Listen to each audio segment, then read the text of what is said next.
Merci Martin Soher de nous rejoindre. Vous êtes directeur digital de Manutan Group et vous allez nous parler ce matin de réalité augmentée, de data, de chatbot, comment exploiter la technologie pour se différencier et prendre des parts de marché. À vous la parole, Martin. Merci. Merci beaucoup. Bonjour à tous. C'est vrai que le thème de la keynote, il est autour de la technologie, mais ce que je vais essayer de beaucoup plus parler, c'est surtout comment activer cette technologie. Je pense que vous êtes beaucoup à connaître tout ce qu'on peut faire à travers la réalité augmentée, les chatbots, on en parle beaucoup, l'intelligence artificielle, etc. Et je me suis dit que c'était plus intéressant de vous partager mon retour d'expérience sur comment on a utilisé ces technologies-là pour aller chercher des parts de marché. Alors déjà, Manutan, probablement vous ne connaissez pas cette marque. En fait, on est une marque de B2B. On s'adresse aux entreprises, aux collectivités et aux artisans. Et on vient d'un monde du catalogue papier, on est un peu l'équivalent de La Redoute, mais pour les pros, donc gros catalogue, très généraliste. On vend à peu près 400 000 produits à travers l'Europe, sur 17 pays, et on adresse plus d'1 million de clients. On est une boîte qui est assez ancienne, on a plus de 50 ans, et on est à peu près 2000 dans le groupe, et surtout, on est une boîte qui est familiale et qui est toujours dirigée par la famille. Et ça a son importance parce qu'on va parler de culture d'entreprise aujourd'hui et le fait d'être familial a un impact très fort sur la culture et a beaucoup facilité les choses. Quelques chiffres, on fait plus de 700 millions d'euros de chiffre d'affaires et on est en croissance depuis 4 ans et l'année 2018 va continuer cette croissance-là. Pourquoi je vous montre ce chiffre-là? Parce que vraiment, cette croissance, elle est liée à un changement complet de notre mode de fonctionnement. Avant, on était très focalisé sur nos produits, on cherchait des bons produits pour les mettre dans un catalogue. Et depuis 4 ans, on est très focalisé sur nos clients. Et ça, c'est vraiment été le moteur de notre croissance. Et je pense que vous êtes tous dans la même situation, le contexte concurrentiel est très fort. Là, on est attaqué de toutes parts. Et c'est vrai que générer de la croissance sur un marché historique comme ça, c'est vraiment quelque chose qui est fort. Et c'est vraiment la clé pour nous a été notre changement de mode de fonctionnement. Et pour comprendre ce changement de mode de fonctionnement, on va faire un petit retour en arrière. Déjà, un retour en arrière, il y a une dizaine d'années, en 2007, quand l'iPhone a été lancé. Pourquoi cette date elle est charnière? Parce que finalement, on est passé d'un mode où on était connecté quelques heures par jour, uniquement quand on était derrière notre ordinateur, à un mode où on est tout le temps connecté. Et ça, c'est vrai que ça a totalement changé le mode de fonctionnement et les comportements clients. Déjà, ça a créé énormément de nouvelles concurrences. Nous, avant, on avait une concurrence qui était extrêmement stable, c'est-à-dire qu'on avait tout le temps les mêmes acteurs en face de nous, les acteurs de la VPC B2B. Et c'est vrai que tout d'un coup, quand tout le monde s'est mis à être connecté, on a eu énormément de nouveaux concurrents, des pure players, des acteurs du B2C qui sont montés sur le B2B, des acteurs qui avaient plutôt des réseaux de vente avec des commerciaux qui se sont mis à faire du e-commerce, etc. Le deuxième élément que ça a beaucoup changé, c'est les exigences clients. Avant, quand on a un business qui est beaucoup drivé par les devis, nos clients nous demandent beaucoup de devis. Avant, on pouvait répondre en 2-3 jours sans aucun problème. Aujourd'hui, si on ne répond pas dans l'heure, le client il va ailleurs. J'ai eu aussi une discussion intéressante avec un client où il me disait « mais moi maintenant, je peux traquer mon taxi Uber en temps réel, pourquoi est-ce que je ne peux pas suivre mon colis instantanément ?» Et la dernière chose que ça a beaucoup changé, c'est la question de la rapidité des technologies. Avant, on était sur des cycles technologiques qui étaient très longs et surtout avec des technologies qui coûtent très très cher et qui étaient très longues à activer. Maintenant, n'importe quel développeur peut créer une application assez révolutionnaire tout seul dans son garage. Et c'est vrai que tout ça, on avait conscience de tout ça. On s'est mis à faire du e-commerce en 2001, ce qui pour le B2B était assez précurseur. Mais on s'est rendu compte il y a 3 ans qu'il fallait aller bien au-delà du e-commerce et vraiment renverser la table pour pouvoir répondre à ces nouveaux enjeux-là. Alors, comme beaucoup, ce que j'ai fait, c'est aller voir dans la Silicon Valley pour mieux comprendre comment ces boîtes-là fonctionnent. On parle beaucoup des GAFA, on parle beaucoup des startups, mais finalement, comment est-ce qu'ils font pour aller exploiter l'ensemble de cette technologie-là, l'ensemble de ces nouveaux comportements clients pour générer du business? Le retour d'expérience, c'est déjà qu'ils sont omnibulés par les utilisateurs. On parle beaucoup de disruption, et notamment Uber, a ouvert la voie, et on utilise même le terme ubérisation. Mais finalement, quand on analyse assez simplement, bah, ils regardent quelles sont les douleurs dans un parcours utilisateur, et dans ce cas-là, dans le cas des taxis, le fait de ne pas en trouver, qu'ils n'acceptent pas la carte bleue, qu'ils ne sont pas aimables, etc. Et ils créent des solutions qui répondent parfaitement à ces problématiques-là. Ça paraît beaucoup de bon sens, mais finalement, en tout cas nous, quand on regardait notre mode de fonctionnement, on n'était pas dans ce mode de fonctionnement-là. La deuxième chose, c'est la question de la data. Alors ça, c'est un point dans lequel je suis revenu complètement sidéré. C'est que par exemple chez eBay, et c'était il y a 3 ans, donc ça a encore dû évoluer, il y avait plus de 150 data scientists chez eBay. Et même le DRH avait 3 data scientists dédiés qui lui permettaient de comprendre les raisons de turnover, analyser le turnover sous un angle de la data, mettre de l'intelligence artificielle dans les processus de recrutement, etc., etc. Et donc, ça prouve à quel point la question de la data, elle est au cœur des entreprises dans la Silicon Valley. Ils l'utilisent à des fins d'analyse, mais ils l'utilisent aussi pour améliorer leurs produits. Le meilleur exemple, c'est Waze. Pourquoi Waze est aujourd'hui en train de devenir l'outil de GPS numéro 1? C'est qu'il utilise la data, il n'est pas plus intelligent, il n'a pas des meilleures cartes, etc. Mais il a une communauté, ils sont capables, via des algorithmes, de prédire quel va être le meilleur itinéraire et exactement l'heure à laquelle vous allez arriver. Et l'autre point qui m'a surpris, c'est que à San Francisco, ça n'existe pas les SS2I. C'est-à-dire que le concept d'externaliser un développement n'est pas reconnu là-bas. C'est-à-dire que pour eux, la question de la technologie, elle est tellement cœur métier que ça leur semble complètement incroyable d'externaliser cette partie-là. C'est vrai que pareil, quand nous on a regardé, on n'avait pas un seul développeur à la maison. On s'est dit là, il y a quand même un delta en termes de mode de fonctionnement. Mais le plus gros point, c'est la question du time to market.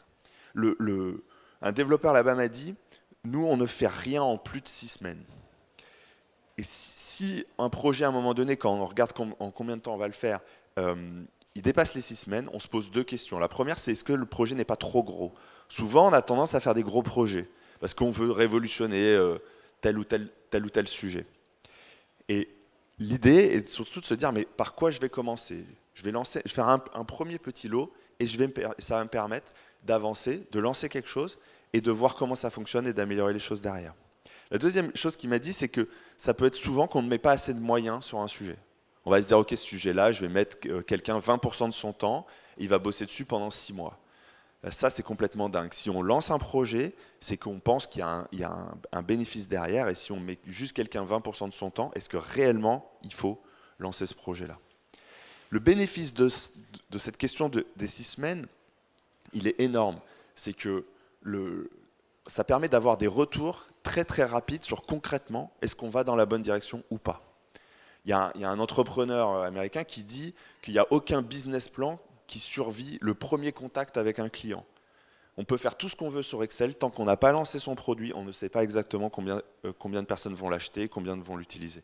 Et cette approche-là est extrêmement structurante. On avait pareil quand on faisait l'effet miroir avec notre mode de fonctionnement, on était dans un mode très classique, où on prenait 3 mois pour réfléchir, après on prenait 6 mois pour développer, puis en fait c'était pas 6, c'était 9, et puis après on reprenait encore 3 mois, et donc au final chaque projet durait 1 an, et donc on avait les retours de ce qu'on faisait uniquement 1 an, et quand on s'était trompé, c'était vraiment la catastrophe.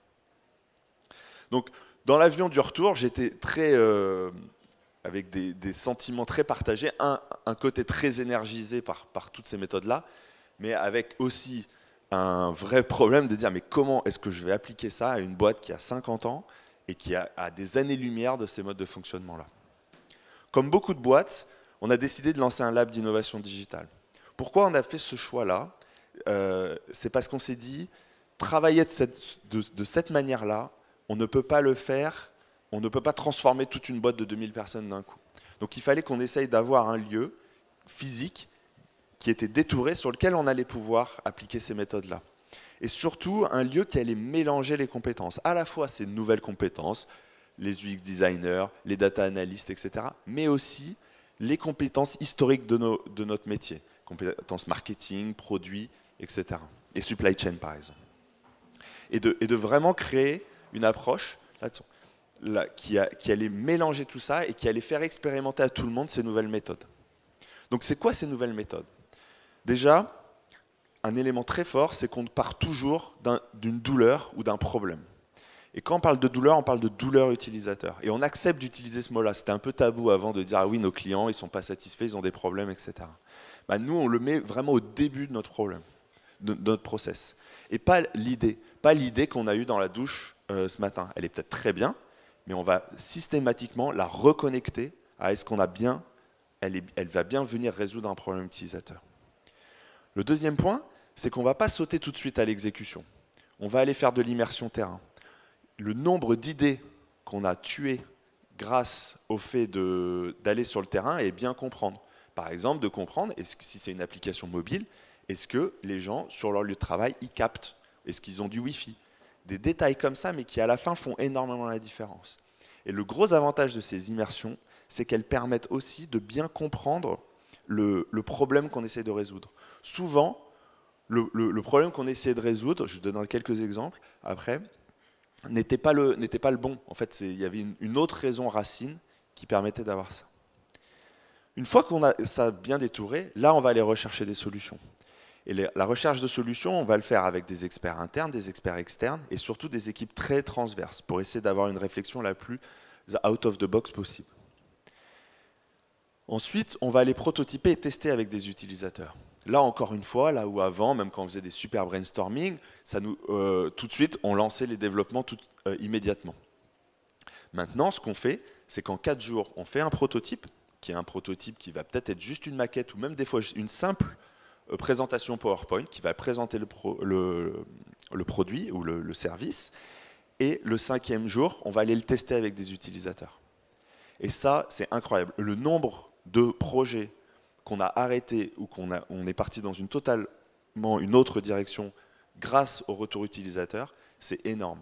Si on avait dû lancer tous ces projets-là, on aurait cramé des dizaines de milliers d'euros pour rien grâce à ça. Si les utilisateurs sont contents, si les utilisateurs valident le service, là on lance les développements. Et encore une fois, on ne lance pas la grosse Bertha, on lance des petits développements, on appelle aussi ça des MVP, des Minimum Viable Products, qui sont finalement des produits qui répondent strictement aux besoins des utilisateurs qu'on a vus lors des immersions terrain. Et surtout, une fois qu'on a ça, ce fameux MVP, on a de la data. On est capable de collecter des informations pour savoir, effectivement, est-ce que les utilisateurs utilisent le produit ou pas et quel est leur parcours client. Quelques cas concrets. La question de la réalité augmentée. La question de la réalité augmentée, elle n'est pas du tout venue à travers la question de la technologie, elle est venue d'un constat qu'on a fait, c'est qu'on fait du e-commerce, donc on a beaucoup de retours, et on s'est rendu compte que 50% de nos retours étaient liés à un problème d'échelle. On vend beaucoup de produits, des tables, des armoires, etc. La question de la taille est très importante. Sur une photo fond blanc, on ne se rend pas compte de la taille. Et justement, grâce aux immersions terrain, on s'est rendu compte que personne n'a de mètre dans son petit caisson ou dans son tiroir au bureau. Donc on se retrouve à dire, ah, ok, ça fait 1,80 m, etc. Malheureusement, quand l'armoire elle arrive, ça ne fonctionne pas. Et c'est lors d'un des brainstorming où on s'est dit que la réalité augmentée pouvait permettre de faire ça. On a appliqué l'ensemble de ce process-là, et surtout, on s'est rendu compte qu'on a dû faire énormément d'itérations sur les tests utilisateurs parce que le parcours client était vraiment pas bon. Une fois qu'on a réussi à faire ça, on a lancé un MVP. On a eu pas mal de téléchargements, mais par contre, de notre application, mais par contre, un niveau d'engagement assez faible et un niveau de satisfaction assez faible. Et c'est là où on s'est rendu compte que la question de la qualité de la 3D était vitale. C'est-à-dire que si je vous affiche un produit, mais qui a un léger décalage ou que le rendu 3D n'est pas parfaitement photoréaliste, les clients n'ont pas confiance. Et donc, finalement, ils arrêtent d'utiliser la solution. Donc là, maintenant, on est en train de retravailler sur une nouvelle version avec un meilleur rendu 3D, un meilleur positionnement grâce notamment aux différentes technologies d'Apple et Google qui ont été lancées entre-temps. Et donc, ça nous permet d'itérer. Un autre exemple, c'est la question des chatbots. Nous, la problématique du chatbot, elle est arrivée parce que, comme je le disais sur les devis, les clients, quand ils ont un problème, leur niveau d'exigence pour être résolu, il faut répondre de manière très très rapide. Et quand on a analysé les demandes, on s'est rendu compte que 60% des demandes clients étaient automatisables. Parce que c'était une demande très simple. J'ai commandé des gants taille 9, en fait il me faut une taille au-dessus, il me faut taille 10. C'est des choses qui sont très faciles à comprendre. Par contre, les 40% restants, eux, en général, sont très complexes. Et donc, on avait besoin de mettre nos équipes de relations clients un maximum sur ces demandes-là et pas sur les autres. Donc, assez naturellement, on est venu à l'idée du chatbot. On a fait un chatbot, bon, normalement, il y a une photo du chatbot, mais c'est pas grave. On a fait un chatbot, mais je pourrais vous montrer le design, hyper simple, et qu'on a mis dans les mains des utilisateurs, mais dans un contexte réel. C'est-à-dire qu'on a mis le chatbot en avant dans un colis, et on a dit au client, bah là, on a mis un produit cassé à l'intérieur, on a dit, bah maintenant, vous les remplacez. Eh ben, 100% des utilisateurs ont ouvert le colis, ils ont vu le produit qui était cassé, ils ont pris le bon de livraison, ils ont appelé le numéro de téléphone qui était sur le bon de livraison, et ils ont dit, voilà, c'est ça qu'on aurait fait. Donc personne n'avait vu le chatbot, pourtant on l'avait mis en énorme, etc. Mais c'est un tel réflexe client qu'on a vu ça. Après on leur a montré le chatbot, on leur a dit imaginez que vous allez là-dessus, et puis ils ont dit ah c'est extraordinaire ce truc. Et même le POC qu'on avait fait en 3 jours répondait à 80% des besoins qui étaient testés en live. Mais le vrai problème, c'était pas du tout le chatbot en lui-même, c'est comment y accéder. Donc là maintenant on travaille avec nos équipes de supply chain, etc. pour retravailler complètement le bon de livraison et pour être capable de mettre beaucoup plus en avant le chatbot. Et le vrai sujet, il n'est pas le chatbot lui-même, il était vraiment comment le client y accède. Et grâce à l'ensemble de cette approche-là très itérative, on s'est rendu compte de ça. Si on avait commencé à industrialiser un chatbot, parce qu'on dit les chatbots c'est pas cher, c'est rapide, etc. Mais quand on commence à rentrer dans le détail, c'est pas vrai, ça demande pas mal de besoins, ça demande des adaptations organisationnelles pour le maintenir, etc. C'est des technologies qui sont encore émergentes. Et donc, si on était parti tout de suite sur le chatbot, on aurait dépensé beaucoup d'argent finalement pour rien, parce que finalement, personne ne l'aurait utilisé. Tout ça pour dire que le vrai retour d'expérience, c'est que ça c'est possible uniquement si on a la culture adaptée. Et c'est vrai qu'on en entend de plus en plus parler, mais mon retour d'expérience terrain, il est très très fort. Alors concrètement, ça veut dire quoi? Ça veut dire déjà responsabilisation. La manière dont où je travaille avec mon équipe, c'est que mon équipe, elle est totalement autonome pour travailler sur les projets. Et elle ne donne de compte à personne. Et ça a été un changement pour moi en tant que manager, où avant, c'est assez confort finalement de se dire c'est moi qui décide les projets sur lesquels on va travailler, c'est moi qui décide si on va mettre le bouton en haut à droite ou en bas à gauche, parce que j'ai 15 ans d'expérience, je sais comment ça doit être, etc. Finalement, avec cette approche-là, c'est l'utilisateur qui décide, parce qu'on fait des tests utilisateurs tous les 15 jours, et ça a été un vrai lâcher-prise. Et je peux en parler vraiment de moi, on parle beaucoup des autres en général, de dire les autres ont du mal, mais pour moi, j'ai eu du mal à faire ça. Et surtout, ce que ça m'a demandé, c'est de travailler différemment avec mon équipe, là où avant, je faisais des points d'avancement avec eux, ou des réunions de décision, de priorisation. Maintenant, on fait énormément de réunions sur la vision, où est-ce qu'on doit aller. Parce que la responsabilisation, elle est uniquement possible si l'équipe sait parfaitement où on doit aller. Et là, c'est effectivement mon rôle, il est beaucoup plus sur ce sujet-là, de m'assurer que chacun des membres de l'équipe a une très bonne compréhension de là où on doit aller en termes de stratégie. Et pareil, on en parle beaucoup, mais le droit à l'erreur.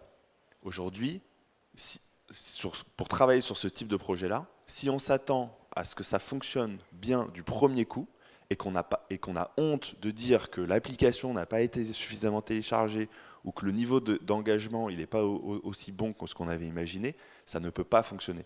Les gens vont travailler uniquement sur des choses, on va dire, secure, que les clients ont l'habitude de voir, que l'ensemble du marché a l'habitude de voir. Et ça, c'est indispensable. Et c'est vrai que pareil, c'est au début difficile. Moi, quand on a lancé le lab, au début, le premier projet a été un échec cuisant. Et je cachais le truc sous le tapis, quoi. Quand les gens me disaient alors ce projet, comment est-ce qu'il marche ou pas, oui, bon, je noyais le poisson. Maintenant, aujourd'hui, je l'assume totalement, mais je l'assume parce que j'ai appris énormément grâce à ce projet-là. On a changé énormément de choses depuis, qui permet d'avoir une approche qui est beaucoup plus efficace, et surtout, ces échecs-là, finalement, quand on regarde, ils ont coûté très très peu à l'entreprise. Et c'est ça à la fin le plus important, je pense. Les échecs, c'est Amazon qui en parle beaucoup. Bezos dit, moi je suis capable de planter des dizaines de millions de dollars sur le Fire Phone, le smartphone d'Amazon qui a été un énorme échec. Par contre, mes équipes supply chain n'ont pas le droit de planter l'ouverture d'un nouvel entrepôt. Parce qu'il y a des choses qui sont totalement exploratoires et des choses qui doivent fonctionner et qui doivent sortir correctement. Voilà un petit peu. Notre chemin aujourd'hui, effectivement, c'est qu'on a beaucoup accéléré notre time to market grâce à ces méthodes-là. Et on a encore beaucoup de chemin pour atteindre ces fameux 6 semaines. On n'est pas encore aux 6 semaines, mais on y va. L'entreprise est devenue beaucoup plus user-centric. C'est-à-dire le fait d'avoir ces tests utilisateurs et de donner finalement la décision aux clients et de lancer des projets qui sont uniquement liés à des problématiques utilisateurs est vraiment en train de changer la culture de la boîte. Et c'est vrai que la question de la data et de la technologie amène automatiquement ça. Parce que du coup, on a envie de mieux comprendre comment ça fonctionne et à la fois d'un point de vue analytique, mais aussi d'un point de vue technologique. Et surtout, la culture, les méthodes et l'environnement de travail. Notre lab, c'est un grand espace qui est totalement ouvert, dans lequel il n'y a pas un seul mur, il n'y a que des tableaux blancs, etc. Ce qui amène énormément de transparence, par exemple, énormément de... moi, je suis dans l'open space, je ne suis pas dans un bureau fermé, peu de secrets. Et ça, l'air de rien, ça joue aussi beaucoup. Je pense qu'on ne pourrait pas faire tout ce qu'on fait dans un espace fermé où on va avoir tout le temps qu'il y a le sentiment qu'il y a ça. Et surtout, à la fin, en tout cas notre expérience, c'est que ça génère de la croissance. Il y a beaucoup de questions aussi autour de ça. Est-ce que l'innovation génère du business? Pour nous, en tout cas, c'est le cas. Merci beaucoup de votre attention. Merci Martin.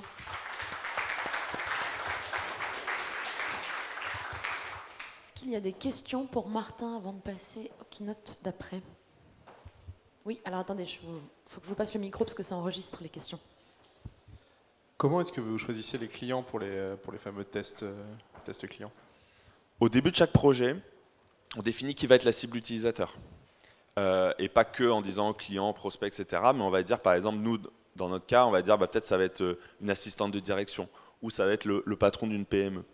Et donc, on définit bien la cible et c'est ça qui nous permet après de lancer un recrutement de clients ou de prospects qui vont répondre à exactement ce persona-là.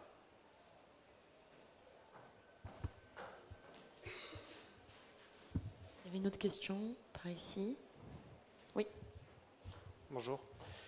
Votre appli de réalité augmentée, donc là vous l'avez développé en interne également? Non, on travaille avec un intégrateur externe. Mais en fait, la manière dont on travaille avec eux, c'est limite comme s'ils faisaient partie de Manutan. En fait, on a créé un partenariat, on travaille plus du tout au forfait, etc. On intègre, c'est quasiment comme si les développeurs faisaient partie de ça, mais on n'a pas encore fait ce shift-là d'internaliser les développements, principalement pour des raisons de difficulté de recrutement.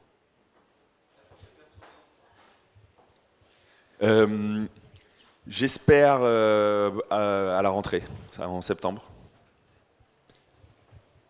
Est-ce qu'il y a d'autres questions? Non? Eh bien, merci infiniment. On peut le réapplaudir bien fort. Merci Merci beaucoup.